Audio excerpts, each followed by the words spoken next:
깊은 산골짜기에서 벼락 맞은 나무에 깔려 죽어가던 양반과 도령이 있었습니다. 그 도령을 구해준 것은 장정 여럿이 덤벼도 어쩌지 못할 거목을 번쩍 들어올린 풍채 좋은 처녀였지요. 도령은 그녀에게 마음을 온전히 빼앗겨 단식 투쟁까지 벌인 끝에 혼인에 성공합니다. 하나 남편이 한양으로 떠난 사이 시어머니가 꾸민 잔혹한 계략에 빠져 그녀는 한겨울 맨몸으로 쫓겨나고 맙니다.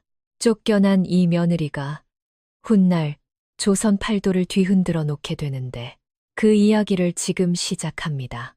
경상도 어느 고을뼈대에 있는 양반가의 자제인 김도윤이라는 도령이 있었습니다. 나이 28배 어려서부터 글 공부에 매진하여 사서 삼경을 줄줄 외우고 붓을 잡으면 고을 훈장 문학주조차 혀를 내두를 만큼 총명한 선비였지요. 그런 김도윤이 그날따라 험한 산에 오른 데는 간절한 까닭이 있었습니다. 어머니 권씨 부인이 한 달째 기침을 멈추지 못하고 알아누워 계시니 약재상 허달수에게서도 구하기 힘든 산삼뿌리를 직접 캐오겠다고 나선 것이었습니다. 새벽녘 집신끈을 단단히 조여매고 산길에 들어선 김도윤은 반나절이 넘도록 가파른 바위를 타고 계곡을 건너며 산 깊숙한 곳까지 파고들었습니다. 하늘이 점점 시커먼 먹빛으로 물드는 것을 보면서도 도윤은 발걸음을 멈추지 않았는데 문제는 바로 그 순간에 터졌습니다. 갑자기 하늘을 가르는 번갯불이 눈앞을 하얗게 태우더니 귀를 찢는 괴음과 함께 도윤의 바로 옆에 서 있던 수백 년 묵은 고목에 벼락이 내리꽂힌 것입니다. 둘레만 장정대여섯이 팔을 벌려야 감쌀 만큼 거대한 나무가 뿌리째 뒤틀리면서 시커먼 그림자를 들이우며 도윤을 향해 쓰러져 내렸습니다. 미처 한 발짝도 옮기지 못한 도윤의 몸 위로 그 무시무시한 나무 기둥이 그대로 내려앉았고 갈비뼈가 부러지는 둔탁한 소리와 함께 도윤의 입에서 한 줌의 피가 쏟아져 나왔습니다. 다리는 이미 감각을 잃었고 가슴을 짓누르는 나무의 무게에 숨통이 서서히 조여왔습니다. 빗줄기가 얼굴을 사정없이 때리는데도 몸을 한치도 움직일 수 없으니 도윤은 자신이 이 산속에서 짐승의 밥이 되어 죽겠구나 싶어 눈을 질끈 감았습니다. 숨을 한 번 내쉴 때마다 갈비뼈 사이로 칼을 찌르는 듯한 통증이 온몸을 휘감고 의식이 점점 가물가물 꺼져가던 바로 그때였습니다. 빗소리를 뚫고 묵직한 발소리가 땅을 울리며 다가왔습니다. 도윤이 흐릿하게 눈을 떠보니 빗물 사이로 커다란 그림자 하나가 자기 앞에 우뚝 서 있었는데 그것은 다름 아닌 덩치 큰 처녀였습니다. 골격이 장대하고 살집이 두둑하여 웬만한 장정보다도 한 뼘은 더 커 보이는 최고의 여인이 비에 젖은 삼배옷을 두르고 등에는 산나물이 가득한 지게를 맨 채 도윤을 내려다보고 있었습니다. 민채령이라는 이름의 이 처녀는 마을에서 어머니 조씨를 모시며 산나물을 캐고 밭을 일구어 살아가는 평민이었습니다. 그날도 비가 오기 전에 나뭇가지를 거두어 가려고 산비탈을 내려오던 참이었는데 벼락 소리에 놀라 달려와 보니 사람 하나가 나무에 깔려 피를 토하고 있었던 것입니다. 민채령은 지게를 내려놓고 거대한 나무 기둥 앞에 서서 두 팔로 기둥을 껴안듯 움켜잡더니 무릎을 굽혀 온몸에 힘을 싣기 시작했습니다. 장정 여럿이 달라붙어도 꿈쩍하지 않았을 그 무거운 나무가 민채령의 굵직한 팔뚝 위로 붉게 솟아오른 힘줄과 함께 서서히 들려 올라갔습니다. 얼굴이 터질 듯 달아오르고 목 양쪽에 핏줄이 밧줄처럼 붉어졌음에도 민채령은 이를 악물고 나무를 밀어 올려 마침내 김도윤의 몸 위를 누르던 살인적인 무게를 걷어냈습니다. 나무가 옆으로 굴러떨어지자 민채령은 서둘러 김도윤의 상태를 살폈는데 갈비뼈 두어 대가 부러지고 왼쪽 다리에 금이 간 채 숨이 가늘게 이어지고 있었습니다. 민채령은 망설일 겨를도 없이 김도윤을 번쩍 업었습니다. 다 큰 남정네를 업었음에도 민채령의 걸음걸이에는 큰 흔들림이 없었습니다. 빗길에 미끄러운 산비탈을 내달리면서도 등에 업힌 김도윤이 흔들리지 않게 두 팔로 단단히 받친 채 한시진도 되지 않아 산 아래 자신의 초가집까지 내려왔습니다. 민채령은 김도윤을 방 안에 눕히고 부러진 갈비뼈 부위를 헝겊으로 단단히 동여맨 뒤 부목을 대어 다리를 고정시켰는데 그 손놀림이 어찌나 야무지고 빠른지 마치 평생 사람 살리는 일만 해오니 같았습니다. 밤새 김도윤의 이마에 맺힌 식은땀을 두툼한 손으로 닦아내고 아궁이에 불을 떼어 젖은 옷을 말리며 한순간도 곁을 떠나지 않았습니다. 김도윤이 새벽녘에 간신히 눈을 떴을 때 가장 먼저 느낀 것은 자신의 손을 감싸고 있는 크고 따뜻한 손의 온기였습니다. 열기에 들떠 흐릿한 시야로 올려다본 민채령의 얼굴은 세상에서 말하는 가냘픈 미인과는 거리가 멀었지만 김도윤의 눈에는 그 넓은 이마에 맺힌 땀방울과 밤새 뜬 눈으로 자신을 지켜보던 그 두 눈이 세상 어떤 것보다 아름답게 비쳤습니다. 김도윤이 갈라진 입술을 간신히 열어 물었습니다. 나를 살려준 게 그대여. 민채령이 미움 그릇을 받쳐들고 김도윤의 머리를 한 손으로 살며시 일으키며 대답했습니다. 말은 나중에 하시고 이것부터 드세요. 밤새 피를 많이 쏟으셨으니 기력부터 챙기셔야 합니다. 미움을 받아 넘기는 동안에도 김도윤은 자신의 등을 받치고 있는 민채령의 손이 얼마나 넓고 든든한지를 온몸으로 느꼈습니다. 그 손은 거칠었지만 따뜻했고 투박했지만 그 어떤 비단 이불보다도 편안했습니다. 사흘을 민채령의 간호 속에 누워 지낸 김도윤은 몸을 일으킬 수 있게 되자 가장 먼저 민채령의 두 손을 꼭 맞잡았습니다. 김도윤이 그녀의 손을 두 손으로 감싸주며 입을 열었습니다. 그대 이름이 무엇이오? 민채령이 자기 손을 잡은 김도윤의 눈을 물끄러미 바라보다가 슬며시 손을 빼며 말했습니다. 민채령이에요. 그냥 산나물 캐는 민채령. 김도윤이 빠져나가는 민채령의 손을 다시 붙잡으며 눈을 떼지 못했습니다. 채령이라 했소. 나는 김도윤이라 하오. 그대가 내 목숨을 살렸소. 그때 민채령이 고개를 돌리며 손을 거두어들였는데 귀끝이 붉게 물드는 것을 김도윤은 놓치지 않았습니다. 그렇게 보름간 민채령의 보살핌 속에 몸을 추스른 김도윤은 집으로 돌아가야 했지만 발걸음이 떨어지질 않았습니다. 화려한 외모를 자랑하는 양반가 규수들의 얼굴은 하나도 떠오르지 않고 밤마다 꿈속에 나타나는 건 자기를 업고 산을 내달리던 민채령의 넓은 등과 바위처럼 든든한 두 팔뚝뿐이었으니 말이죠. 집으로 돌아온 김도윤이 어머니 권씨, 부인 앞에 무릎을 꿇고 입을 열었습니다. 어머니 소자에게 장가를 보내주십시오. 이 목숨을 살려준 은인이자 소자가 평생을 기대고 싶은 여인이 있습니다. 권씨 부인이 아들의 말에 부채를 탁 접으며 눈을 빛냈습니다. 오 그래 어느 댁 규수냐 가문은 반듯하겠지. 김도윤이 고개를 숙인 채 민채령의 이야기를 풀어놓았는데 가난한 평민의 딸이라는 말에 권씨 부인의 눈꼬리가 치켜 올라가더니 체구가 산더미만 하다는 대목에서 찻잔을 바닥에 내리쳤습니다. 사기 파편이 방바닥에 흩어지는 소리와 함께 권씨 부인의 날카로운 목소리가 안채를 쩌렁쩌렁 울렸습니다. 권씨 부인이 깨진 찻잔 조각을 손가락으로 가리키며 이를 갈았습니다. 미쳤느냐? 이 집안이 어떠한 가문인 줄 알고 천한 것을 데려오겠다는 게냐? 김도윤이 이 말을 바닥에 대고 엎드린 채 목소리를 떨지 않으려 애쓰며 대답했습니다. 어머니 그 여인이 아니었으면 소자는 이미 산짐승의 밥이 되었을 것입니다. 은인을 저버리는 것은 사람의 도리가 아닙니다. 권씨 부인이 자리에서 벌떡 일어나 부채로 김도윤의 어깨를 내리치며 외쳤습니다. 은혜는 은혜대로 갚으면 될 것을 어찌 혼사까지 들먹이느냐. 산 것에 뚱보라니 이 어미를 죽일 작정이냐.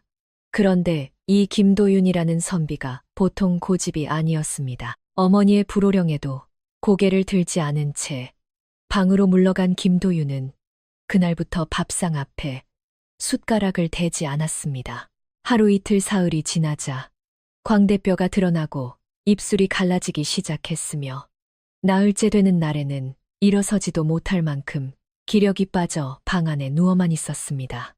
김화영이 오빠방 문틈으로 고개를 들이밀고 혀를 차며 말했습니다. 오라버니도 참 뚱뚱한 산것한테 무슨 반하신 거예요. 좀 드세요. 정말. 김도윤이 천장을 바라본 채 말랐지만 단단한 목소리로 내뱉었습니다. 채령이가 아니면 나는 장가를 들지 않을 것이다. 이대로 굶어 죽겠다. 닷새째 김도윤의 얼굴이 백지장처럼 하얗게 질리고 숨소리마저 가늘어지자 권씨 부인이 마침내 아들방 앞에 주저앉았습니다. 아무리 체면이 중요하고 가문의 격이 소중해도 하나뿐인 아들이 눈앞에서 죽어가는 꼴을 참아볼 수는 없었던 겁니다. 권씨 부인이 방문을 열고 김도윤의 갈라진 입술에 물을 적셔주며 이를 갈면서도 결국 입을 열었습니다. 이놈아, 내가 이겼다. 데려와라 그년을. 김도윤이 그 말을 듣고 갈라진 입술 사이로 간신히 미소를 지었는데 볼에 눈물 한 줄기가 흘러내린 걸 권씨 부인은 고개를 돌려 못 본 척했습니다. 그렇게 민채령은 마침내 김도윤의 아내가 되어 양반가의 며느리로 입성하게 되었습니다. 가마 대신 제 두 발로 성큼 걸어 들어오는 민채령의 모습에 하객들은 수군거렸지만 김도윤은 대문 앞에서 민채령의 큰 손을 꼭 잡고 환하게 웃었습니다. 민채령도 수줍게 고개를 숙였지만 입꼬리가 귀 밑까지 올라간 것을 숨기지는 못했습니다. 그런데 말입니다. 감출 수 없는 웃음을 짓고 서 있는 민채령의 뒤편에서 권씨 부인이 대청마루 기둥을 움켜쥔 채 며느리의 뒷모습을 노려보고 있었습니다. 그 눈빛 속에 서려 있던 것은 축복이 아니라 사귀고 사겨도 가라앉지 않는 도끼였는데 안타깝게도 민채령은 그 시선을 느끼지 못했습니다. 혼례를 치른 그날 밤 김도윤은 민채령의 손을 꼭 잡고 말했습니다. 내가 반드시 너를 지키겠다고, 이 집안에서 누구도 너를 함부로 대하지 못하게 하겠다고 말이죠. 민채령은 그 말을 믿었습니다. 아니, 믿고 싶었다는 쪽이 맞을 겁니다. 그런데 며느리로 들어온 첫날 아침부터 분위기가 심상치 않았습니다. 권씨 부인이 새벽같이 민채령을 안채로 불러 세우더니 위에서 아래까지 훑어보는 눈빛이 소나 돼지를 품평하는 것과 다를 바 없었습니다. 민채령이 큰 체구를 움츠리고 공손히 문안 인사를 올렸지만 권씨 부인은 대꾸 한마디 없이 부엌 쪽으로 턱짓만 했습니다. 그날부터 민채령에게는 쉴 틈이라는 게 사라졌습니다. 새벽 인경이 울리기도 전에 일어나 부엌에 불을 지피고 쌀을 씻어 밥을 짓고 장독대를 닦고 마당을 쓸고 빨래를 하고 맷돌을 돌리고 장작을 패야 했는데 이게 끝이 아니었습니다. 집안에는 노비가 셋이나 있었지만 권씨 부인은 그 일들을 전부 민채령에게 떠넘긴 것입니다. 노비들은 손에 물 한 방울 안 묻히고 구석에 앉아 있었고 민채령 혼자서 집안일 전부를 도맡아야 했습니다. 시누이 김화영은 어머니보다 한술 더 떴습니다. 아침마다 민채령을 제 방으로 불러 머리를 빗기게 하고 저고리에 주름이 마음에 들지 않는다며 다림질을 3번씩 다시 시키고 심지어 자기 신발까지 민채령에게 닿게 했습니다. 민채령이 무릎을 꿇고 김화영의 비단꽃신에 기름을 먹이고 있으면 김화영이 발끝으로 민채령의 어깨를 툭툭 치며 낄낄거렸는데 그 모습을 본 노비들조차 고개를 돌렸을 정도였습니다. 김도윤이 이걸 모를 리가 없었습니다. 어느 날 저녁 민채령의 손바닥에 맷돌을 돌리다 잡힌 물집이 터져 피가 배어 있는 것을 본 김도윤이 벌떡 일어나 어머니의 방문을 거칠게 열었습니다. 김도윤이 문지방을 넘어서며 떨리는 목소리로 내뱉었습니다. 어머니, 민채령은 이 집안의 며느리입니다. 어찌 노비보다 못한 대접을 하십니까? 권씨 부인이 등잔불 아래에서 바느질감을 내려놓지도 않은 채 콧방귀를 뀌며 받아쳤습니다. 며느리면 며느리답게 살림을 익혀야 할 것 아니냐. 산에서 나물이나 캐던 것이 양반가의 법도를 어찌 알겠느냐. 김도윤이 주먹을 불끈 쥐고 한 발 더 다가갔습니다. 김도윤은 한 발 더 다가서며 단호하게 말했습니다. 법도를 일깨우는 것과 사람을 짐승처럼 부리는 것은 엄연히 다른 일입니다. 어머니께서 계속 이러신다면 소자도 더는 묵과하지 않겠습니다. 그 말에 권씨 부인은 손에 들고 있던 바느질감을 바닥에 내팽개치며 눈을 부릅떴습니다. 내 아들이 어미에게 감히 그런 망언을 내뱉다니.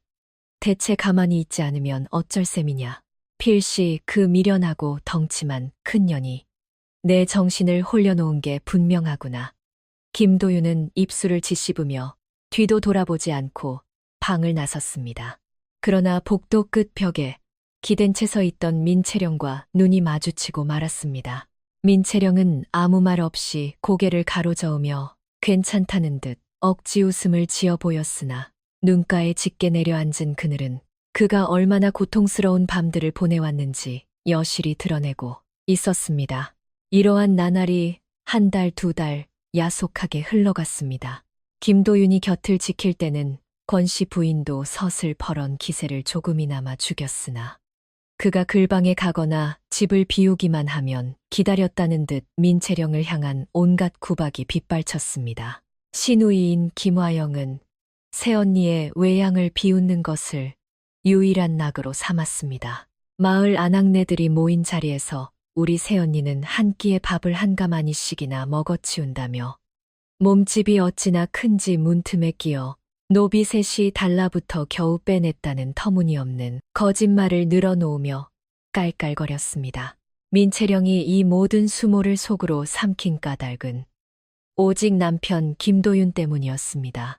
깊은 밤마다 물집이 터진 자신의 손등을 무릎 위에 올리고 정성껏 약을 발라주며 미안하다는 말을 되뇌는 남편의 나직한 목소리가 민채령이 버틸 수 있는 유일한 버팀목이었습니다. 그러던 어느 날 한양에서 김도윤 앞으로 서찰 한 통이 당도했습니다. 과거 시험의 일정이 확정되었다는 소식이었습니다. 김도윤은 오래전부터 입신양명의 뜻을 품고 있었고 장원급제하여 당당히 관직에 나가는 것만이 민채령에게 평온한 삶을 선물할 수 있는 길이라 굳게 믿었습니다. 하지만 한양까지 오가는 길과 시험 기간을 합치면 적어도 반년 가까이 집을 비워야 했기에 김도윤의 발걸음은 차마 떨어지지 않았습니다.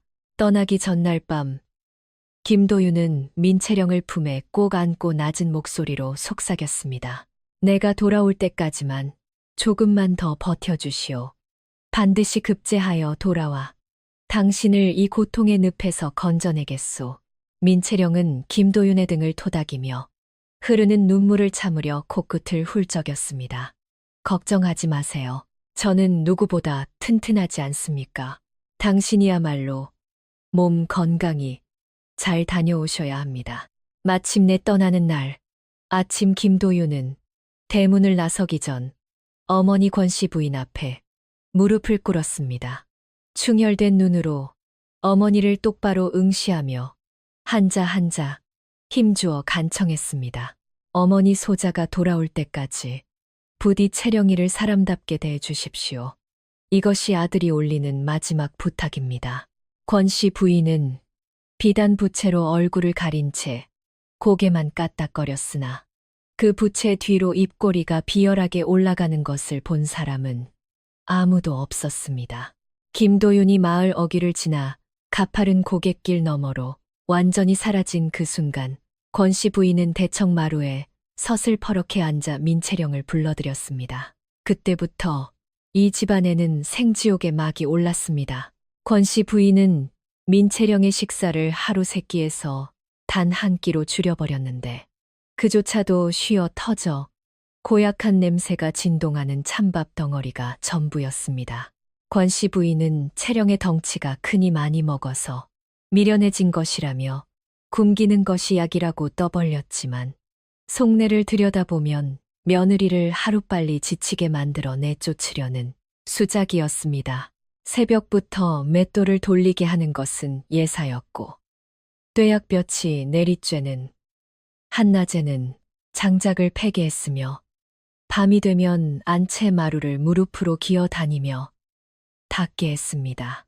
김화영은 여기에 한술 더 떴습니다. 민채령이 도끼를 휘두르고 있으면 등 뒤로 살며시 다가가 밀어 넘어뜨리고는 깔깔대며 도망쳤고 채령이 공들여 널어놓은 빨래줄을 끊어 흙탕물에 처박히게 한 뒤 다시 빨아오라고 기엄을 토했습니다.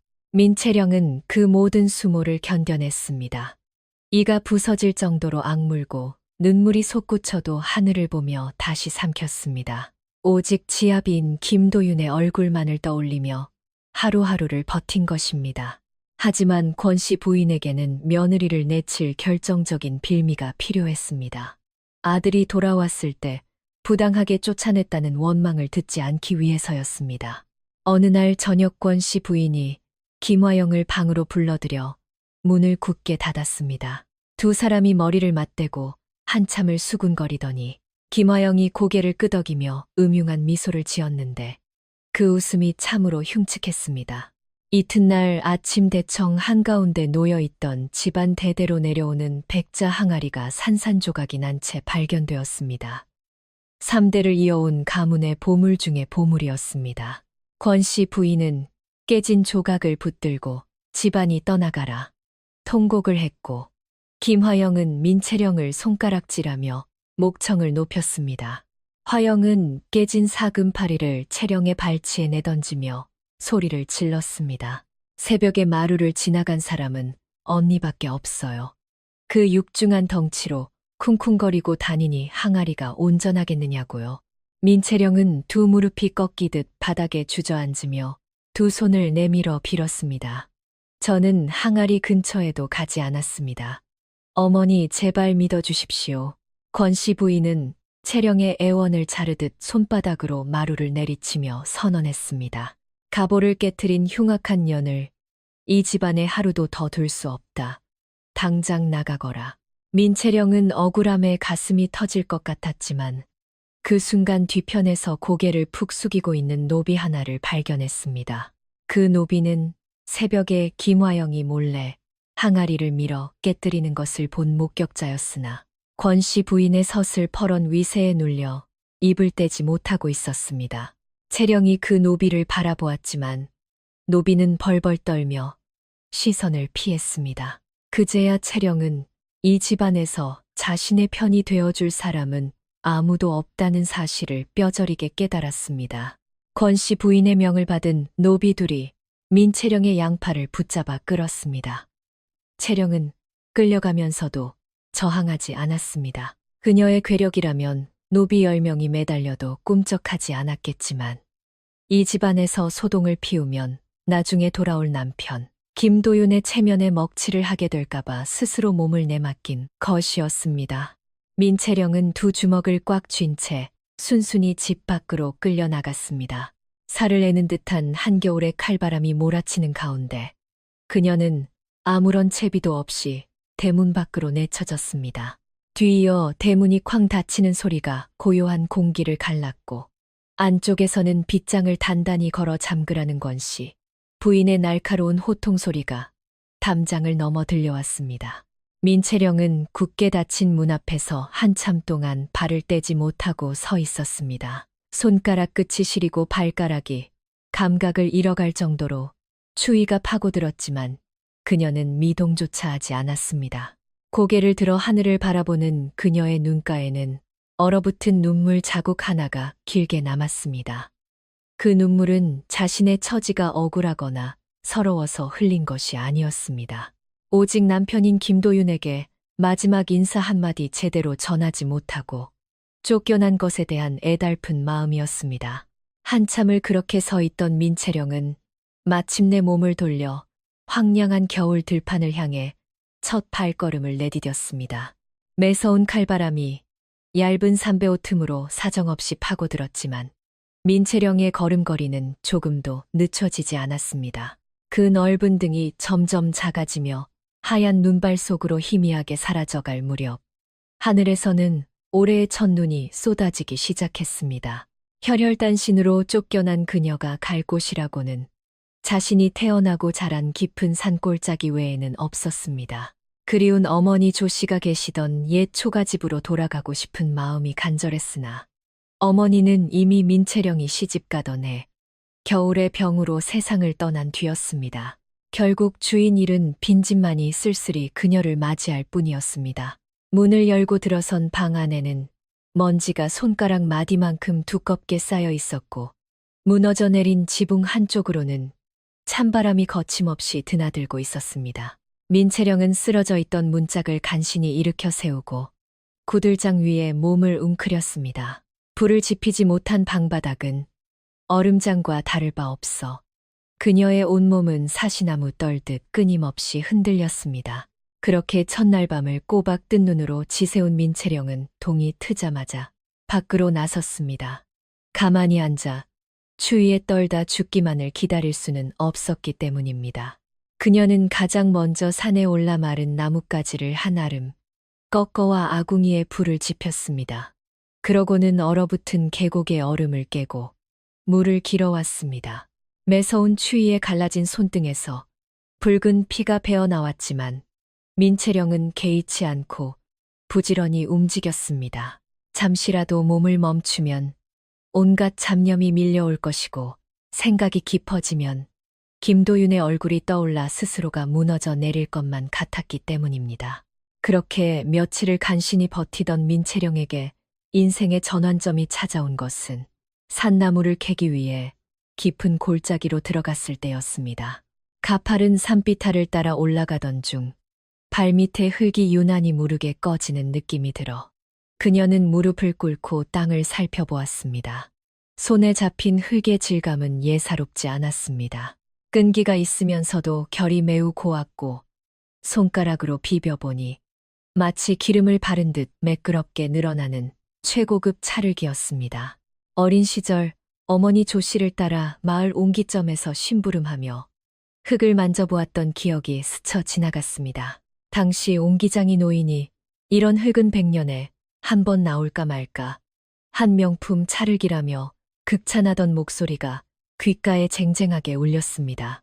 민채령의 눈빛이 순식간에 달라졌습니다. 그녀는 그 자리에서 두 팔을 걷어붙이고 땅을 파헤치기 시작했습니다.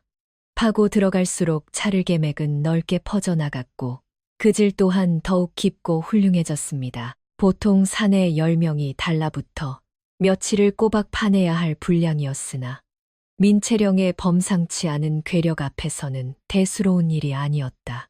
민채령은 맨손으로 커다란 바위를 들어옮기고 엉킨 나무 뿌리를 단숨에 뽑아내며 해가 기울 때까지 땅을 팠다. 황혼이 깃들 무렵 초가집 밤마당에는 캐낸 흙더미가 산처럼 높게 쌓여 있었다. 그날 밤 민채령은 가물거리는 호롱불 아래서 흙 한 줌을 손바닥에 올리고 한참을 들여다보았다. 투박한 손가락으로 흙을 천천히 주무르자 그것은 마치 살아 움직이는 생명체처럼 민채령의 손끝을 따라 형태를 갖추어 갔다. 그릇에 몸통을 잡고 입술 부분을 매끄럽게 올리는 솜씨는 누구에게 배운 적도 없건만 물 흐르듯 자연스러웠으니 이는 실로 천부적인 재능이었다. 이튿날부터 민채령은 산에서 굵은 목재를 베어 나르기 시작했다. 도끼 한 자루만 쥐고 산에 올라 아름드리 나무를 쓰러뜨린 뒤 이를 통째로 어깨에 메고 내려오는 모습에 지나가던 나무꾼들이 제 눈을 의심하며 뒤로 자빠질 뻔했다는 소문이 훗날 고을에 자자하게 퍼졌다. 민채령은 그 나무들을 쪼개고 다듬어 몸소 가마를 쌓아 올렸다. 무거운 돌을 나르고 찰흙을 이겨 벽을 바르는 모든 과정을 오직 혼자서 해냈다. 가마에 처음 불을 지피던 날 민채령은 땔감을 밀어넣고 가마, 아궁이 앞에 쭈그려 앉아 타오르는 불길을 응시했다. 이글거리는 화광이 민채령의 넓은 얼굴에 붉은 그림자를 드리웠고 땀방울이 턱끝을 타고 끊임없이 흘러내렸으나 그녀의 눈동자는 불꽃 너머에 무언가를 꿰뚫어 보듯 형형했다. 이틀 밤낮을 꼬박불 옆에서 지킨 끝에 가마 문을 열자 민채령의 손에서 태어난 첫 번째 도자기가 모습을 드러냈다. 생김새는 투박하기 그지없었다. 권세 높은 양반가의 찬방에 올리기에는 지나치게 거칠고 둔탁해 보였다. 그러나 묘한 구석이 있었다.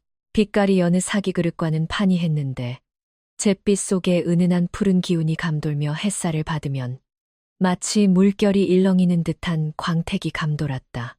민채령이 혹시나 하는 마음에 마당 바닥에 그릇을 탁 떨어뜨려 보았으나 깨지지 않았다.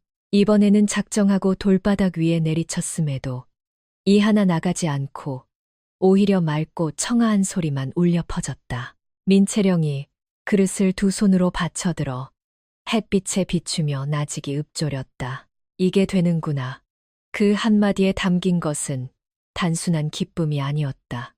시가에서 쫓겨나 갈 곳 없이 떠돌던 처지였으나 자신의 두 손으로 무언가를 빚어낼 수 있다는 사실, 그리고 앞으로 제 힘으로 온전히 서서 살아갈 수 있다는 확신이 민채령의 입가를 끌어올렸다. 그때부터 민채령은 신들린 듯 그릇을 빚기 시작했다. 새벽이면 일어나 흙을 반죽했고 낮에는 물레 앞에 앉아 쉼없이 손을 놀렸으며 밤에는 가마를 지켰다. 하루에 서너 시짐밖에 눈을 붙이지 못하는 강행군이었으나 민채령의 얼굴에는 시집살이 내내 찾아볼 수 없었던 생기가 가득 차올랐다. 그릇이 10개, 20개, 30개씩 쌓여갈 무렵 민채령은 마침내 장터로 향했다.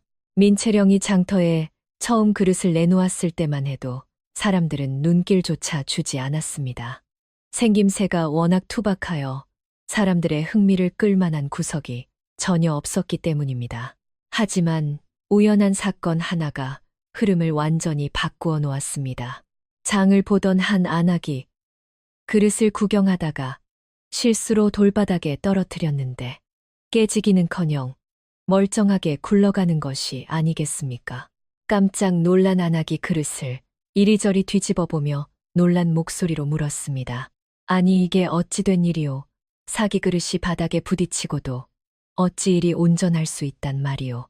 민채령은 보따리에서 다른 그릇 하나를 더 꺼내보란 듯이 바닥에 힘껏 내리치며 대답했습니다. 보시는 바와 같습니다. 한번 장만하시면 자식 때까지 물려 쓸 수 있을 만큼 단단한 그릇입니다. 이 소문은 들불처럼 순식간에 장터를 휩쓸었습니다.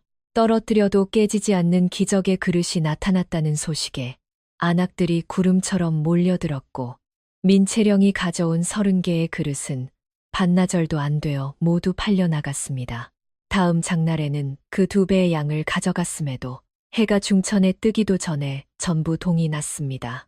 입소문의 힘은 실로 무서웠습니다. 소문은 이 고을에서 저 고을로 그리고 다시 그 너머 고을까지 번져나갔고 민채령의 그릇을 사겠다는 주문이 빗발치듯 쏟아졌습니다. 양반가의 마님들은 하인을 보내 수십 벌씩 사들였으며 주막 주인들은 손님들이 그릇을 깨뜨릴 걱정이 없다며 앞다투어 물량을 확보하려 했습니다. 민채령은 밀려드는 주문을 감당하기 위해 가마를 3개로 늘렸고 마을 안악들을 불러 모아 일을 돕게 했습니다. 품삯을 넉넉히 쳐주니 사람들이 줄을 이었고 초가 삼간만 있던 산골짜기에는 제법 번듯한 규모의 가마터가 자리를 잡게 되었습니다. 민채령의 재산이 불어나는 속도는 마치 산 위에서 물이 쏟아져 내리는 것과 같았습니다. 석 달이 채 지나기도 전에 그녀는 고을에서 손꼽히는 부자가 되었습니다. 하지만 민채령이 막대한 돈을 벌면서도 자신의 얼굴과 이름을 철저히 숨겼다는 점이 중요했습니다. 그릇을 납품할 때는 항상 고용한 일꾼들을 앞세웠고 자신의 이름 대신 가마터의 지명만을 내걸었습니다. 세상 사람들은 그저 산골에 비범하고 신비한 도공이 살고 있다고만 알았을 뿐 그 주인공이 집안에서 쫓겨난 양반과 며느리라고는 꿈에도 상상하지 못했습니다. 고을에서 가장 유명해진 도공의 명성은 결국 권씨 부인의 귀에까지 들어갔습니다. 며느리를 내쫓은 후 권씨 부인은 그야말로 기고만장한 나날을 보내고 있었습니다. 눈에 가시 갔던 존재가 사라지니 속이 다 시원하다며 딸인 김화영과 함께 날마다 좋은 옷을 꺼내 입고 잔치를 벌이듯 지냈습니다. 그러다 문득 자신의 환갑이 코앞으로 다가왔음을 깨달은 권씨 부인의 눈에 욕심이 번뜩였습니다. 권씨 부인은 대청마루에서 부채질을 하며 김화영에게 선언하듯 말했습니다. 내 환갑잔치는 이 고을은 물론이고 팔도에서 가장 화려하고 성대하게 치를 것이다. 김화영이 어머니 옆에 찰싹 붙어 앉으며 맞장구를 쳤습니다. 당연하지요. 어머니 우리 집안에 위세가 있는데 당연히 그리하셔야지요. 권씨 부인은 잔치상에 올릴 최고급 식기를 수소문하기 시작했고 사방에서 추천받은 이름이 바로 그 산골의 신비한 도공이었습니다. 권씨 부인은 즉시 사람을 보내 환갑잔치용 최고급 식기 100벌을 주문했습니다. 그런데 그 주문서를 받아든 사람은 다름 아닌 그녀가 맨몸으로 내쫓았던 며느리 민채령이었습니다. 민채령은 주문서에 적힌 권씨 부인의 이름 석자를 내려다보며 한참 동안 미동도 하지 않았습니다. 주문서를 쥔 손가락 끝에 힘이 들어가 종이가 구겨졌으나 이내 손을 펴고 주문서를 가지런히 접어 품 안에 넣었습니다. 민채령은 가마터 앞에서 타오르는 불길을 바라보며 나직하게 내뱉었습니다. 좋습니다. 어머니 최고의 그릇을 빚어 드리겠습니다. 그 목소리에는 분노도 원한도 담겨 있지 않았습니다. 다만 무언가를 단단히 결심한 사람만이 가질 수 있는 고요하지만 흔들림 없는 무게가 실려 있었습니다. 한편 권씨 부인의 환갑잔치 준비는 갈수록 도를 넘어서고 있었습니다. 잔치상에 올릴 진미를 마련하고 풍악을 불러들이며 비단 장막을 치려면 막대한 돈이 필요했는데 문제는 집안의 곳간이 벌써 바닥을 드러내고 있었다는 점입니다. 권씨 부인은 거기서 멈추지 않았습니다. 아들 김도윤의 이름을 앞세워 고을 사람들에게 손을 벌리기 시작한 것입니다. 과거를 보러 간 아들이 곧 벼슬에 오를 것이라며 허풍을 떨고 그 권세를 빌미로 가난한 농민들의 논밭을 헐값에 빼앗았습니다. 또한 갚을 수 없는 고리대금을 떠안기며 백성들의 고혈을 빨아들였습니다. 빚을 갚지 못하면 관가에 넘기겠다고 윽박질렀으니 누가 감히 거역하겠습니까? 고을 백성들의 원성이 하늘을 찔렀지만 권씨 부인의 귀에는 잔치 풍악 소리만 들렸고 김화영은 어머니가 긁어모은 돈으로 새 비단옷을 해입으며 거울 앞에서 연신 몸을 돌려댔습니다. 잔칫날이 하루하루 다가오는 동안 민채령의 가마터에서는 100벌의 식기가 하나씩 완성되어 가고 있었습니다. 동시에 민채령은 아무도 모르게 고을 곳곳에 사람을 보내 권씨 부인이 벌인 일들의 내막을 낱낱이 수집하고 있었습니다. 그 무렵 한양에서는 김도윤이 피를 말리는 나날을 보내고 있었습니다. 객주방 한 칸에 몸을 굽히고 앉아 밤이면 등잔불 심지가 타들어갈 때까지 책을 붙잡았고 낮이면 성균관 유생들 틈에 끼어 경전을 읊고 논책을 다듬었습니다. 잠을 줄이고 밥을 줄여가며 오로지 글 공부에만 매달린 까닭은 하나였습니다. 하루라도 빨리 급제하여 민채령에게 돌아가고 싶었던 것입니다. 밤마다 붓을 놓으면 민채령의 얼굴이 떠올랐습니다. 자기를 업고 산을 내달리던 넓은 등과 물집 잡힌 손을 내밀면서도 괜찮다고 웃어 보이던 그 얼굴이 보였습니다. 떠나는 날 아침 대문 앞에서 당신이나 몸성이 다녀오라고 했던 그 목소리가 귓가에 맴돌 때마다 김도윤은 이를 악물고 다시 책장을 넘겼습니다. 그리고 마침내 과거 시험 당일이 찾아왔습니다. 전국에서 수백 명의 유생이 몰려든 대과장에서 김도윤은 떨리는 손으로 붓을 잡았고 첫 획을 긋는 순간 머릿속이 맑아지며 그간 갈고 닦은 학문이 물터지듯 쏟아져 나왔습니다. 답안을 써 내려가는 김도윤의 붓끝에는 주저함이 없었고 마지막 글자의 점을 찍었을 때 그는 자기가 해냈다는 것을 직감했습니다. 며칠이 지나 방인에 걸렸습니다. 명단 가장 높은 곳에 김도윤 장원급제라는 이름이 선명하게 적혀 있는 것을 본 순간 도윤의 두 눈에서 뜨거운 눈물이 왈칵 쏟아져 내렸습니다. 주변에 모여든 유생들이 앞다투어 축하의 인사를 건넸지만 도윤의 귀에는 그 어떤 말소리도 들리지 않았습니다. 그저 마음속으로 민채령 내가 해냈다. 이제 당신에게 돌아간다는 말만 입술 안쪽에서 수없이 되뇌고 또 되뇌었습니다. 조정에서 하사한 화려한 관복을 갖추어 입고 머리에는 어사화를 꽂은 도윤이 한양을 떠나 고향으로 향했습니다. 말 위에서 고삐를 당길 때마다 심장이 터질 듯이 요동쳤고 금이환향이라는 말이 바로 이런 기분을 뜻하는 것인가 싶어 밀려오는 웃음을 참을 수가 없었습니다. 고을에 도착하면 가장 먼저 민채령을 품에 안아줄 것이며 이제는 그 누구도 내 아내를 함부로 대하지 못하게 하겠노라고 도윤은 말등 위에서 몇 번이고 다짐했습니다. 그런데 마을 어귀에 다다랐을 때 도윤의 앞을 가로막은 것은 환호하는 고을 사람들의 무리가 아니었습니다. 누더기를 걸친 농민 대여섯 명이 길 한가운데 무릎을 꿇고 앉아 있었으며 그 뒤로는 수십 명의 백성이 눈이 벌겋게 부어오른 채 도윤을 올려다보고 있었습니다.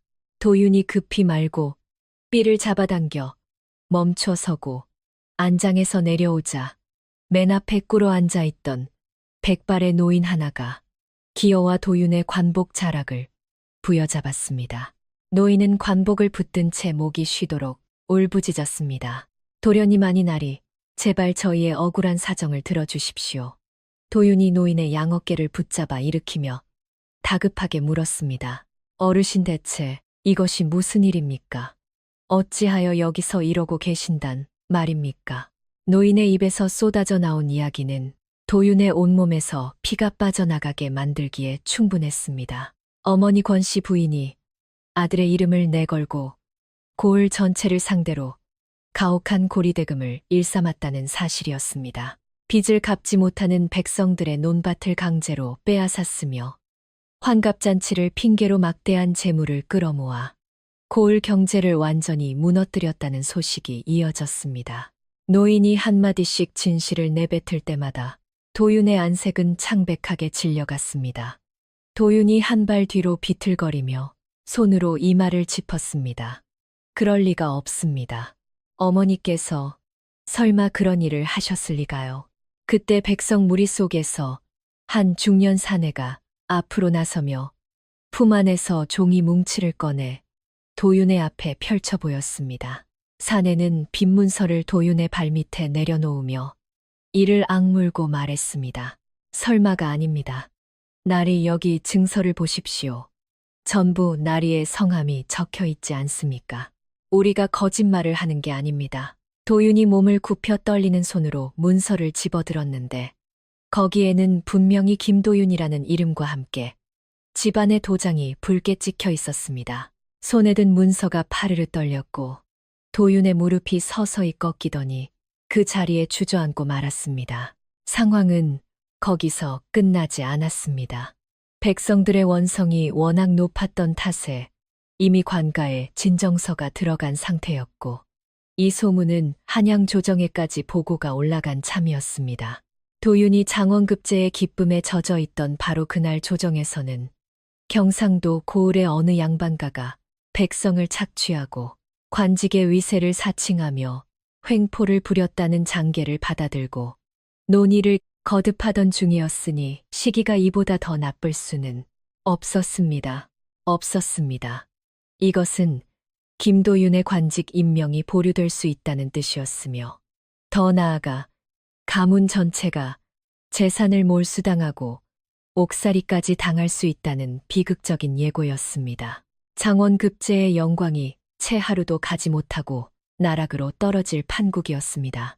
김도윤이 벌떡 일어나 말에 올라타더니 미친 듯이 고삐를 내리쳐 집을 향해 내달렸습니다. 가시 바람에 날아가고 관복 자락이 여기저기 찢어지는 것도 모른 채 말을 몰아 집 앞에 도착한 도윤이 대문을 발로 걷어차며 안으로 뛰어들었습니다. 마당에는 환갑잔치를 준비하느라 펼쳐놓은 화려한 비단천과 상다리들이 어지럽게 널려 있었고 대청마루에는 권씨 부인이 앉아 잔치에 쓰일 물목을 세심히 살피고 있었습니다. 도윤이 마당을 가로질러 대청 앞에 서자 권씨 부인이 고개를 들었는데 장원급제한 아들의 당당한 관복 차림을 보고도 기뻐하기는커녕 눈빛이 심하게 흔들렸습니다. 아들이 이토록 일찍 돌아올 줄은 꿈에도 몰랐던 것입니다.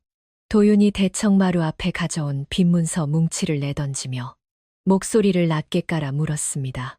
어머니, 이것이 대체 무엇입니까? 소자의 이름으로 고을 백성들의 땅을 강제로 빼앗으셨다는 것이 사실입니까? 권씨 부인이 시선을 피하며 손에 든 부채를 초조하게 만지작거리다 겨우 입을 열었습니다. 잔치를 성대하게 치르려면 막대한 돈이 필요하지 않겠느냐. 네가 높은 벼슬에 오르면 이 정도는 다 갚을 수 있을 것이라 생각했다.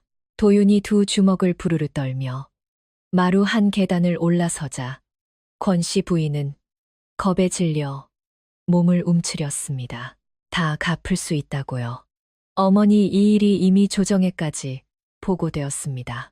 소자의 관직이 보류되었고 우리 가문이 몰락할 지경에 이른 줄을 정녕 모르십니까? 권씨 부인의 얼굴이 순식간에 사색이 되어 들고 있던 부채를 떨어뜨렸고 옆에서 구경하던 김화영은 뒷걸음질 치며 기둥 뒤로 숨었습니다. 그때 도윤의 눈이 마당 한쪽을 훑었습니다. 평소 민채령이 장작을 패던 자리와 채령이 빨래를 널던 줄, 그리고 채령이 맷돌을 돌리던 구석까지 그 어디에도 그녀의 흔적이 없었습니다. 밥을 짓던 부엌에도 방 안에도 마당 어디에서도 채령의 모습은 보이지 않았습니다. 도윤이 마당을 두리번거리다 멈추며 났지만 또렷한 목소리로 물었습니다. 채령이는 어디 있습니까? 권씨 부인은 대답하지 않았습니다. 김화영 역시 기둥 뒤에서 고개를 숙인 채 입을 굳게 다물었습니다. 무거운 침묵이 마당 위에 가라앉았고 그 침묵 속에서 도윤은 모든 상황을 알아챘습니다. 도윤이 대청 위로 올라서며 어머니 앞에 바짝 다가가 무릎을 꿇었습니다. 어머니, 채령이를 어찌하셨습니까? 어서 대답해 주십시오. 권씨 부인이 고개를 돌리며 가느다란 목소리로 내뱉었습니다. 그년이 집안의 가보인 항아리를 깨뜨려서 내보냈다.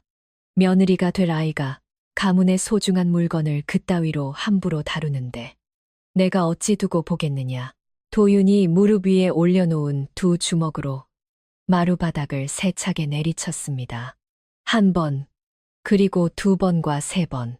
주먹마디가 갈라지고 붉은 피가 나무결 사이로 배어나왔지만 도윤은 멈추지 않았습니다. 그 참담한 광경에 권씨 부인은 겁에 질려 뒷걸음질 치며 소매로 얼굴을 가렸고 기둥 뒤에 숨어있던 김화영은 겁먹은 눈망울로 오빠의 서슬퍼런 뒷모습을 지켜보았습니다. 한참 동안이나 마루바닥이 부서져라 주먹질을 해대던 김도윤은 기어이 힘이 다한 듯 이마를 차가운 마루에 대고 엎드렸습니다. 입 밖으로 소리내어 울지는 않았으나 그의 가느다란 등줄기는 애처롭게 떨리고 있었고 마루의 나뭇결을 따라 흘러내린 눈물방울은 길게 얼룩을 남기며 번져나갔습니다. 창원 급제의 영광은 한낱 뜬구름처럼 흩어져 사라졌고 그 자리에는 가문의 몰락이라는 잿더미와 지아비로서 민채령을 지켜주지 못했다는 뼈아픈 자책만이 남았습니다. 조정에서 문책이 내려오는 순간 재산은 몰수될 것이며 옥고를 치러야 할지도 모를 일이었습니다. 더구나 어머니가 제멋대로 버려놓은 막대한 빚더미는 도윤 혼자의 힘으로는 도저히 감당할 수 없는 무게였습니다. 도윤이 바닥에 얼굴을 묻은 채 갈라진 목소리로 힘겹게 뇌었습니다. 채령아, 미안하다. 내가 정말 미안하구나. 그의 끓는 사죄는 텅 빈 마당의 허공으로 흩어질 뿐 대답해주는 이는 아무도 없었습니다. 그렇게 시름 깊은 밤이 지나고 권씨 부인의 환갑잔치 날이 밝았습니다. 아들의 관직 제수가 보류되고 빚쟁이들이 문턱이 닳도록 들이닥치는 절박한 상황이었으나 권씨 부인은 잔치를 포기할 마음이 조금도 없었습니다.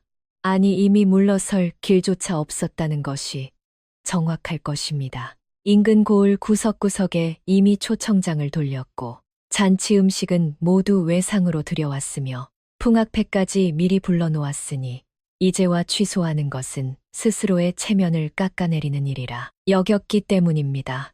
아침부터 마당에는 오색 찬란한 비단 장막이 쳐지고 잔치상은 8줄로 길게 늘어섰습니다. 마당 한편에서는 풍악패가 진과 꽹과리를 점검하며 흥을 돋울 준비를 마쳤습니다. 겉모양새만 보아서는 팔도 어디에 내놓아도 뒤지지 않을 성대한 잔치판이 벌어진 셈이었습니다. 권씨 부인은 새로 지은 화려한 자주색 비단 당위를 차려입고 은비녀로 머리를 곱게 단장한 채 대청마루 정중앙에 앉아 하객들을 기다렸습니다. 곁에 선 김화영 또한 분홍색 치마 저고리에 꽃잠을 꽂고 연신 머리카락을 만지며 들뜬 기색을 감추지 못했습니다.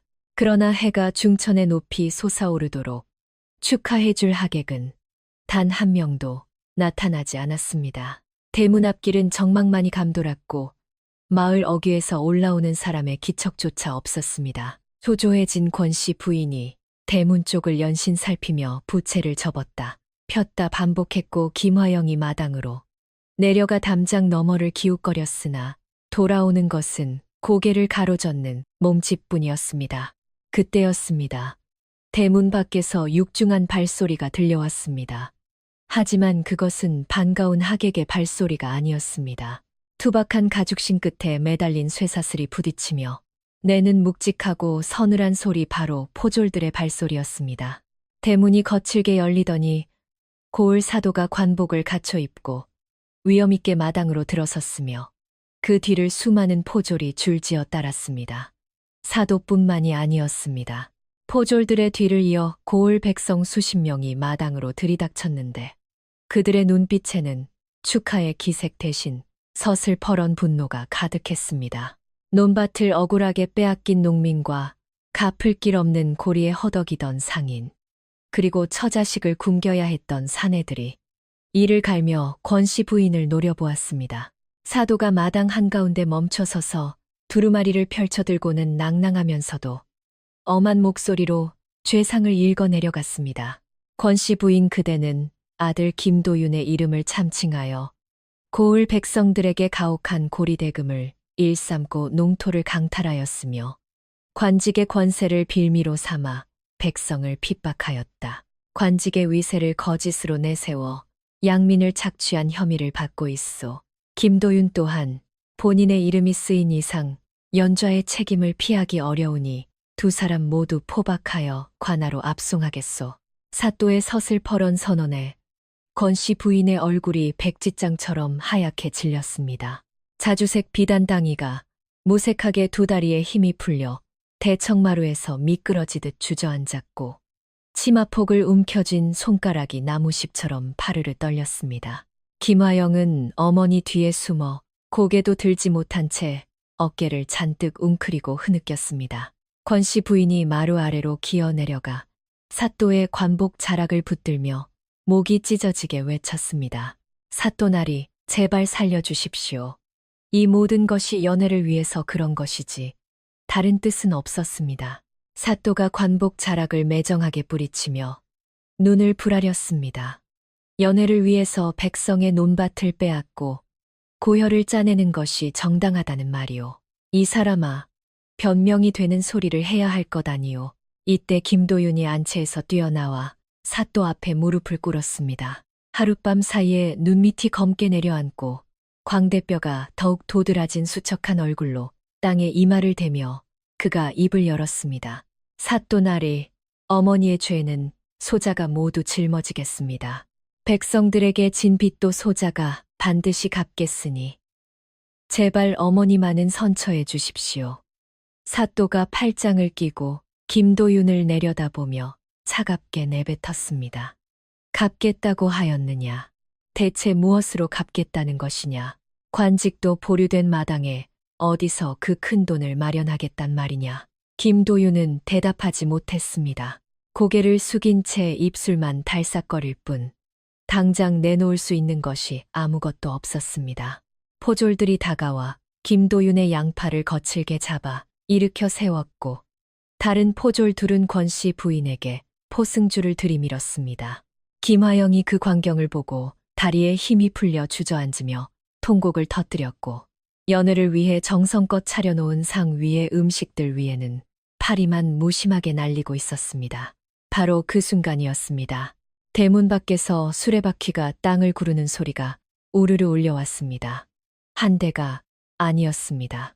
2대, 3대, 10대, 20대, 헤아릴 수 없이 많은 수레가 줄줄이 이어져 마을길을 가득 메우며 다가오는 소리에 마당에 있던 사람들이 일제히 대문 쪽으로 고개를 돌렸습니다.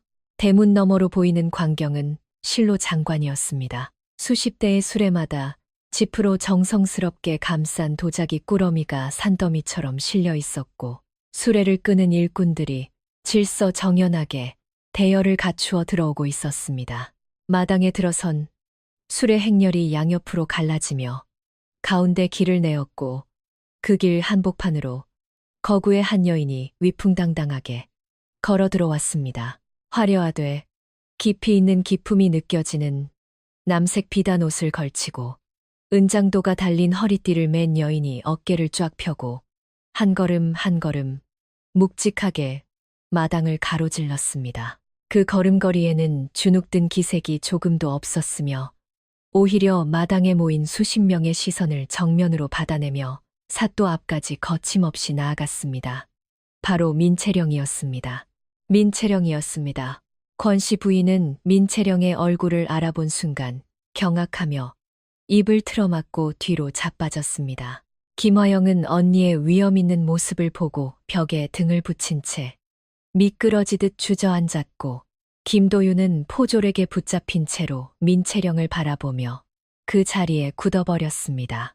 민채령이 사또 앞에 서서 품 안에서 두꺼운 문서 뭉치를 꺼내 두 손으로 공손히 받들어 올렸습니다. 사또 나리 소녀가 올릴 말씀이 있습니다. 사또가 문서를 받아들고 한 장, 한 장 넘기기 시작했는데 종이를 넘길 때마다 사또의 눈이 점점 커졌습니다. 그것은 권씨 부인이 고을 백성들에게 강제로 떠안긴 빚과 빼앗은 논밭 문서에 대한 변제 증서였습니다.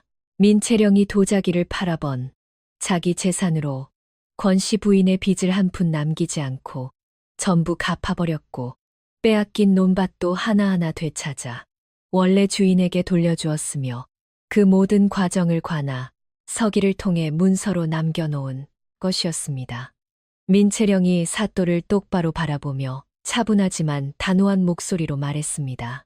날이 이 문서에 적힌 대로 권씨 부인이 백성들에게 지은 빚은 소녀가 전부 청산했습니다. 빼앗긴 논밭도 모두 원래 주인에게 돌려보냈고, 피해를 본 분들에게 따로 곡식까지 보상했습니다.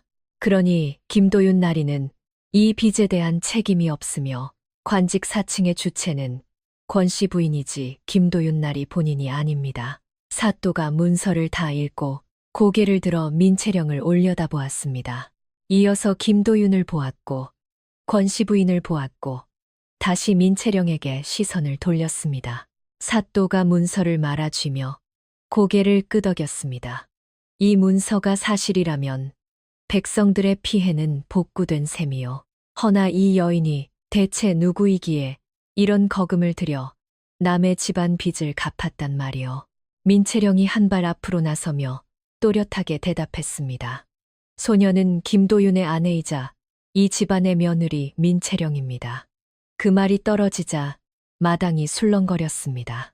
백성들이 웅성거리고 포졸들이 서로 눈을 마주쳤으며 사또가 두 눈을 크게 뜨고 민채령과 권씨 부인을 번갈아 바라보았습니다. 김도윤이 포졸의 손을 뿌리치고 민채령에게 달려가려 했지만 다리에 힘이 풀려두어 걸음 만에 무릎이 꺾였습니다. 마당 한가운데 무릎을 꿇은 채 민채령을 올려다보는 김도윤의 두 눈에서 참았던 것이 한꺼번에 터져나와 관복깃을 적셨습니다. 사또가 문서를 꼼꼼히 재확인한 뒤 포졸들에게 손짓하며 명했습니다. 김도윤에 대한 포박을 풀어라. 빚이 청산된 이상 김도윤에게 물을 죄는 없다. 포졸들이 김도윤에게서 물러났고 마당에 모여있던 백성들 사이에서 탄식과 안도가 뒤섞인 한숨이 새어나왔습니다. 자기 논밭이 돌아왔다는 것을 확인한 농민 한 명이 민채령을 향해 큰절을 올렸고, 그것을 시작으로 백성들이 잇따라 무릎을 꿇어 민채령에게 고개를 숙였습니다. 권씨 부인은 그 광경을 멍하니 바라보고 있었습니다. 자기가 벌레 보듯 깔보고 맨몸으로 내쫓은 며느리가 비단 옷을 입고 수십 대의 수레를 이끌고 나타나 가문을 구해내는 꼴을 두 눈으로 보면서도 믿기지가 않았던 것입니다. 권씨 부인은 입을 벌린 채 멍하니 허공만 바라보았고 김화영은 바닥에 주저앉아 민채령의 눈부신 비단옷과 자신의 초라한 차림새를 번갈아 내려다보며 고개를 들지 못했습니다. 민채령이 김도윤에게 다가가 무릎을 꿇고 있던 남편의 팔을 잡아 천천히 일으켜 세웠습니다. 김도윤이 민채령의 손을 꽉 붙잡은 채 무어라 말을 하려 했으나 입술만 달싹일 뿐 목소리는 나오지 않았습니다. 민채령은 그 손을 맞잡아 힘을 주며 조용히 고개를 끄덕여 보였습니다. 그 무언의 위로에 김도윤의 어깨가 무너지듯 내려앉으며 그는 민채령의 넓은 어깨에 이마를 기댔습니다. 뚱뚱하다는 이유로 구박과 멸시 속에 비참하게 쫓겨났던 뚱뚱한 며느리, 빈손으로 내몰렸던 여인이 스스로 가문을 일으켜 세워 빚을 청산하고 남편의 목을 죄던 칼날을 치워버린 것입니다. 마당에 모인 모든 이들의 시선이 민채령에게 향했고 그 눈빛 속에 더 이상 비웃음은 남아있지 않았습니다. 구경꾼들이 물러가고 포졸들이 포승주를 거두어 사또를 따라 관하로 돌아간 뒤에도 김도윤은 한참 동안 민채령의 어깨에 기댄 채 움직이지 못했습니다. 민채령이 남편의 등을 두어 번 다독여 위로하고 나서야 김도윤이 고개를 들었는데 그의 눈가는 이미 붉게 퉁퉁 부어올라 있었습니다. 김도윤은 민채령의 손을 붙잡은 채 뒤로 한 걸음 물러나더니 마당 한가운데에 두 무릎을 꿇었습니다. 장원급제한 선비의 관복 무릎이 흙바닥에 더러워지는 것도 개의치 않고 아내 앞에 납작 엎드린 것입니다. 김도윤은 땅에 이마를 대고 갈라진 목소리로 속죄하듯 읊조렸습니다. 내가 너를 지키겠다. 장담해놓고 정작 아무것도 하지 못했다. 한양에서 글이나 읽고 앉아있는 동안 네가 맨몸으로 쫓겨난 줄도 몰랐으니 나는 도저히 남편이라 불릴 자격이 없는 놈이다. 민채령이 김도윤 앞에 쪼그려 앉아 흙먼지가 묻은 남편의 두 손을 자신의 무릎 위로 끌어올리며 말했습니다. 어서 일어나. 무릎에 흙 묻잖아. 김도윤이 차마 고개를 들지 못하고 어깨를 떨며 흐느끼자 민채령이 그의 턱 밑에 손을 넣어 얼굴을 들어 올렸습니다. 마주한 민채령의 눈가에 눈물은 없었습니다. 대신 그 안에는 단단하면서도 따뜻한 빛이 서려 있었고 입꼬리에는 아주 살짝 미소가 걸려 있었습니다. 민채령은 김도윤의 관복깃에 묻은 흙을 손등으로 정성껏 털어주며 다시 입을 열었습니다. 당신이 글을 읽는 동안 나 또한 내가 해야 할 일을 찾아낸 거야. 그러니 이제 미안하다는 말은 거두고 일어나. 김도윤은 민채령의 두 손을 생명줄처럼 꼭 쥐고 자리에서 일어났습니다. 한쪽은 관복이 흙투성이가 된 야윈 선비이고 다른 한쪽은 비단옷을 차려입은 풍채 좋은 여인이니 세상의 잣대로는 어울리지 않는 모습이었을지 모르나 서로의 손을 맞잡은 두 사람의 형상은 누가 보아도 부러울 만큼 견고해 보였습니다. 그러나 민채령은 여기서 멈추지 않았습니다. 가문의 빚을 갚은 것은 남편을 구하기 위함이었을 뿐 권씨 부인과 김화영을 용서했다는 뜻은 아니었기 때문입니다. 이튿날 아침 민채령은 관하로 나아가 사또 앞에 무릎을 꿇고 청을 올렸습니다. 사또가 자리에 앉아 민채령을 내려다보며 물었습니다.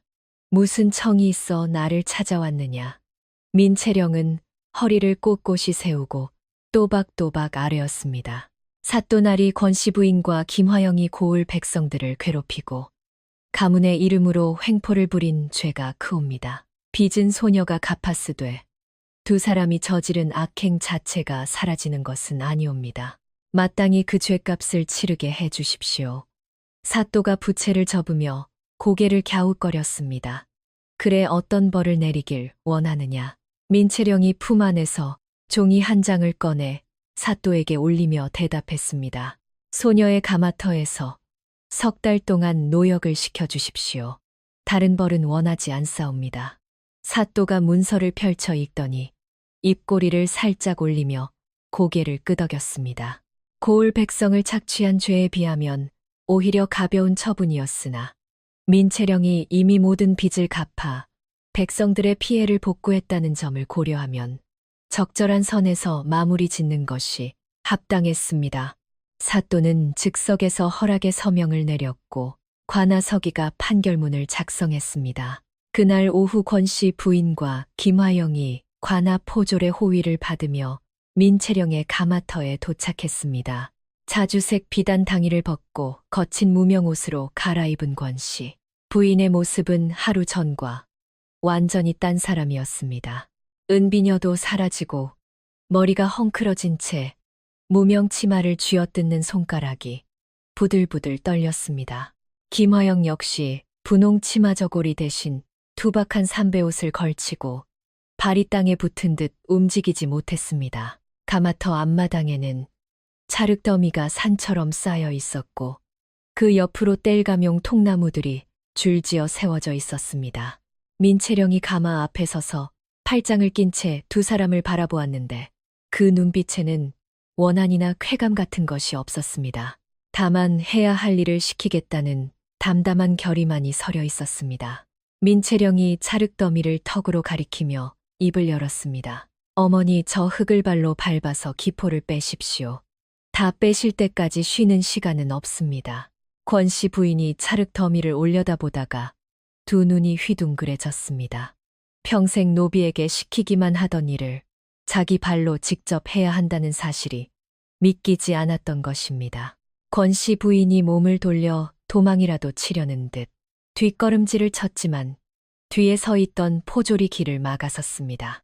권씨 부인이 흙 위로 한 발을 올려놓았을 때 차갑고 질척한 감촉이 발가락 사이로 파고들었고 얼굴이 일그러지며 온몸에 소름이 돋는 것이 보였습니다.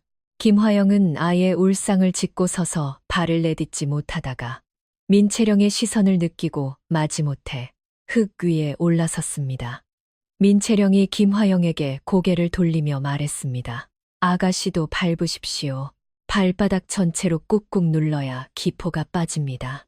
김화영이 울먹이며 흙을 밟기 시작했는데 발을 뗄 때마다 잿빛 흙물이 튀어올라 얼굴까지 얼룩덜룩하게 만들었습니다. 화려하게 치장하고 거울 앞에서 몸을 흔들던 김화영이 흙투성이가 되어 진흙을 밟고 있는 모습을 가마터 일꾼들이 지켜보았습니다.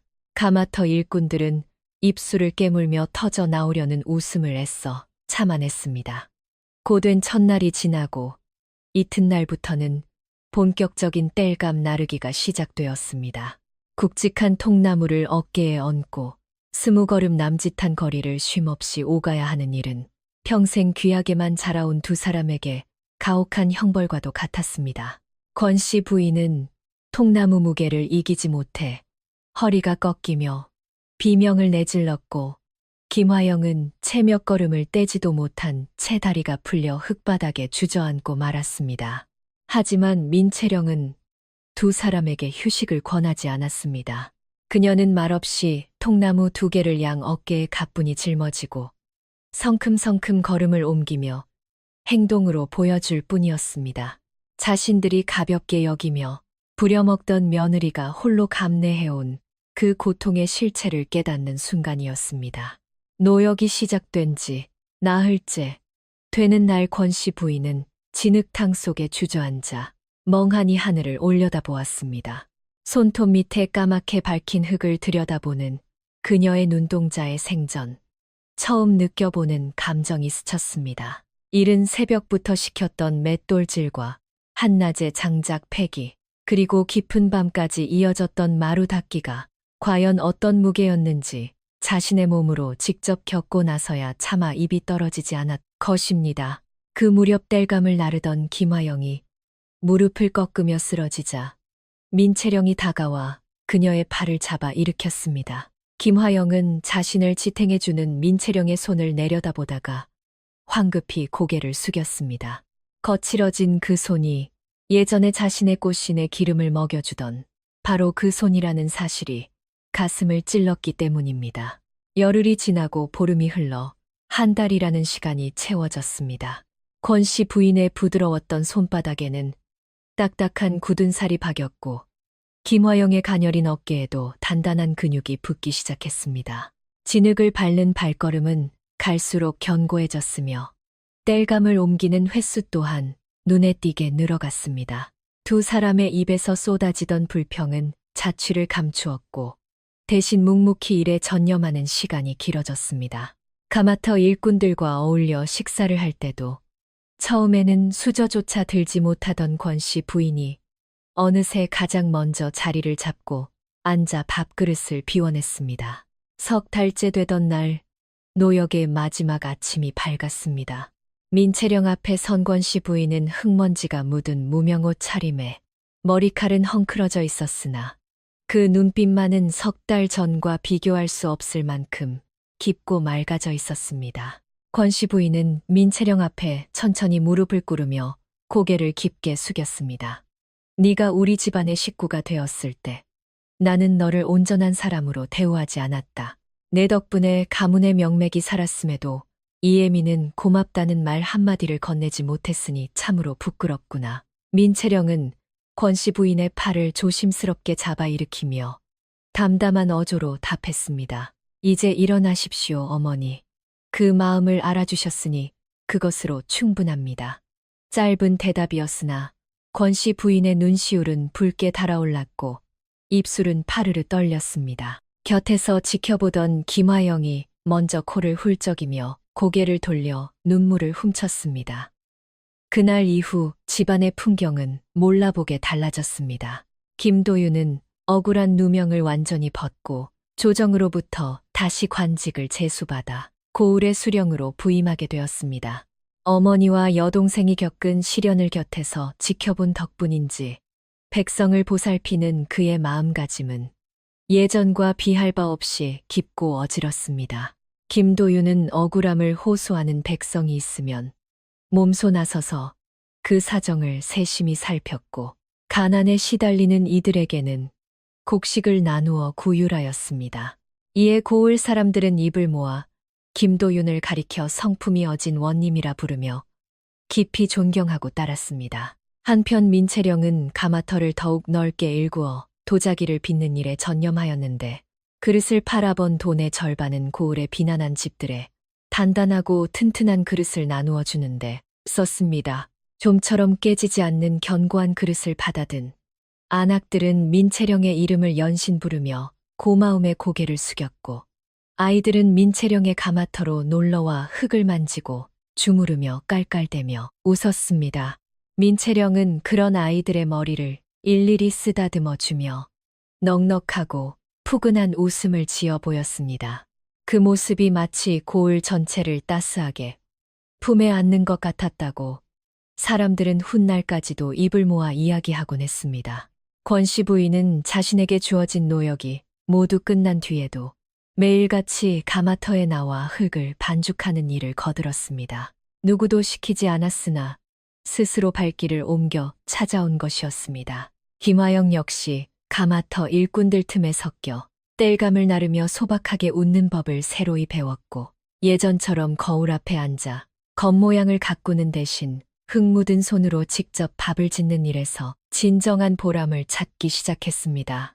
타인의 겉모습을 비웃던 자들은 진흙투성이 속에서 빛나는 이들의 진심을 보며 제 허물을 비로소 깨달았고 신분의 귀천을 따져 남을 깔보던 자들은 자신들이 지녔던 오만함에 무게를 두 무릎으로 견뎌내야 했습니다. 그리하여 타고난 지혜와 굳센 마음 하나로 빈손에서 이 모든 결실을 일구어낸 민채령이라는 여인의 이야기는 고을의 경계를 넘어 경상도 팔도로 그리고 팔도를 넘어 조선의 방방곡곡으로 널리 퍼져나갔습니다. 이 이야기는 긴 세월이 흐른 뒤에도 사람들의 입에서 입으로 전해지며 오래도록 가슴속에 남게 되었습니다. 지금까지 이야기를 경청해 주셔서 감사합니다. 재미있게 들으셨다면 따뜻한 응원의 말씀 부탁드립니다.